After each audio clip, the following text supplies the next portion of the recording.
Sometimes after I've given a Dhamma talk, a person will come up and say, I wish so-and-so had been here to hear this.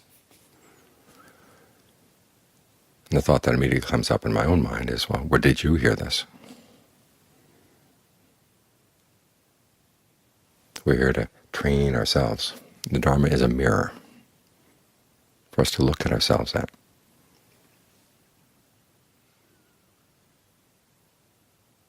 The image the Buddha gives in the canon, there are actually two of them. One is of a young man or woman fond of adornment looking in a mirror and checking his or her appearance. The person sees a blemish. Okay, you want to get rid of the blemish.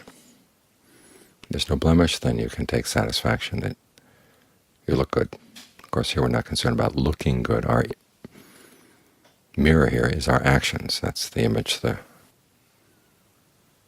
Buddha gives to Rahula. In other words, our actions through our body, through our words, through our thoughts.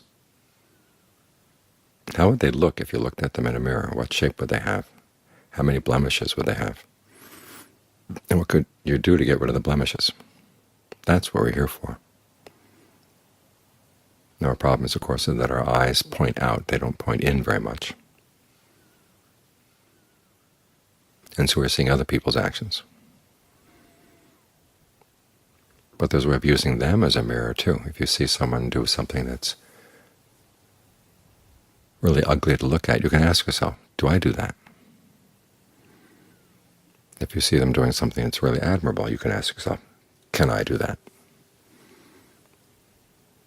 In other words, keep referring things back to your own thoughts, words, and deeds, straightening them out, and using the Buddhist standards. It's all too easy when you're looking in the mirror to say, okay, I look okay for today. And the question is, whose standards are you using?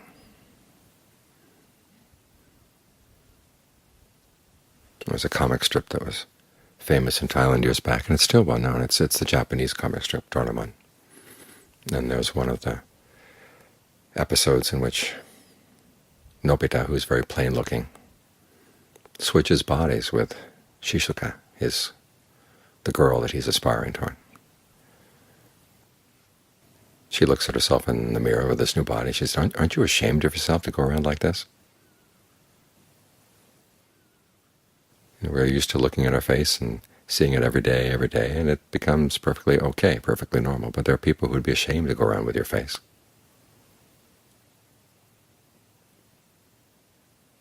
Of course, in terms of external looks, there's something wrong with those people.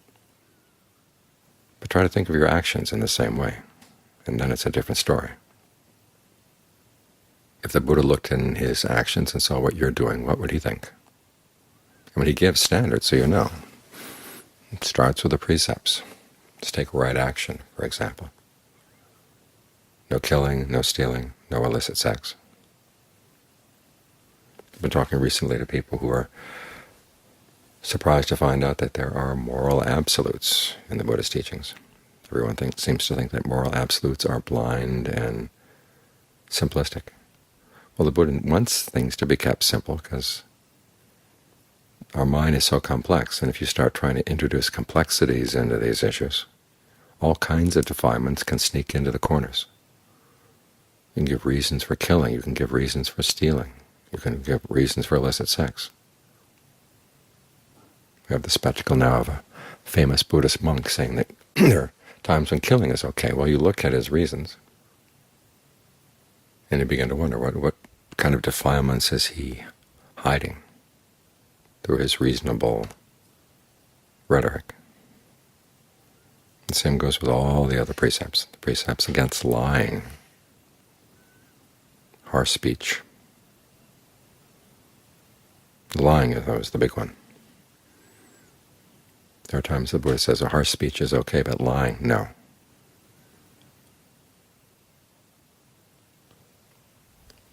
In fact, of all the precepts, that's the one he seems to take most seriously. And of course there's the precept against taking intoxicants. And these are clear-cut standards. And these are the standards that when against which you measure actions as you look in the mirror. His descriptions of concentration are also meant for you to look at your mind and see how it measures up. There are only 4 jhanas. John Lee has a great comment. He says there are only 4 jhanas. There are people out there who take charge of corporations and farms, thousands of acres, lots of people. And here we only have 4 jhanas to look after. We still can't figure them out.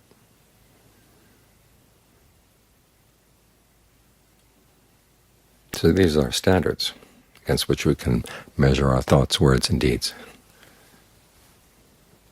and see where we're lacking, see where we have blemishes, see what needs to be fixed up. And that's what we should busy ourselves doing, is looking at our thoughts, words, and deeds, not going around looking at other people, trying to get them to fit into our standards that we picked up from the Buddha.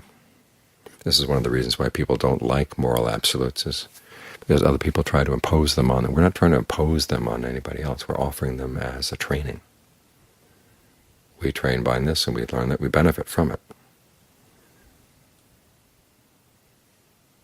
And anyone else who seems inclined, we're happy to encourage them. So make sure your standards are clean, clear-cut, and you really are diligent in looking at yourself in the mirror, this mirror of Dhamma. Don't let yourself get away with dressing shabbily or not combing your hair or not taking care of those blemishes. In other words, if you see something in your actions that's not up to standard, do what you can immediately. The same with your words, the same with the state of your mind. We don't have much time.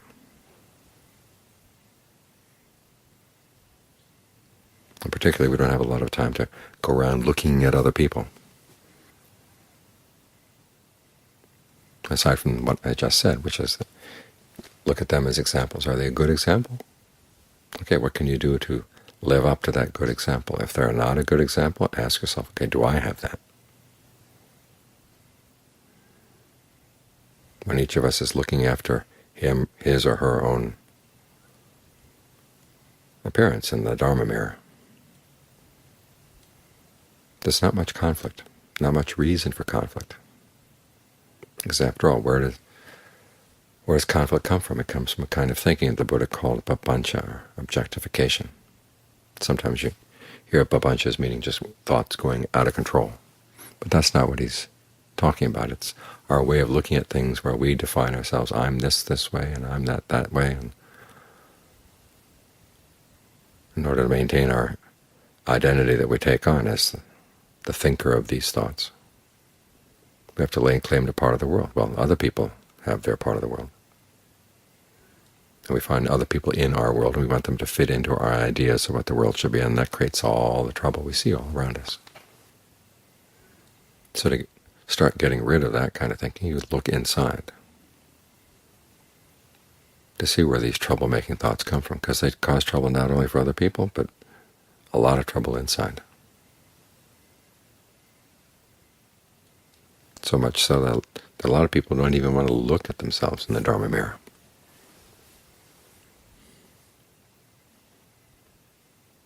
But we're not like that. We want our appearance and our thoughts, words, and deeds to be really worth looking at, something we can take pride in. Pride is not always an unskillful emotion. It's one of the motivations the Buddha recommends for getting on the path, for engaging in right effort. You know, the pride of a craftsman, the pride of someone who has mastered a skill. So that when you look at your skill, that's the mirror you're looking into. You say, okay, I can do this well. And then you continue with your training. So you look better and better and better in the Dharma mirror.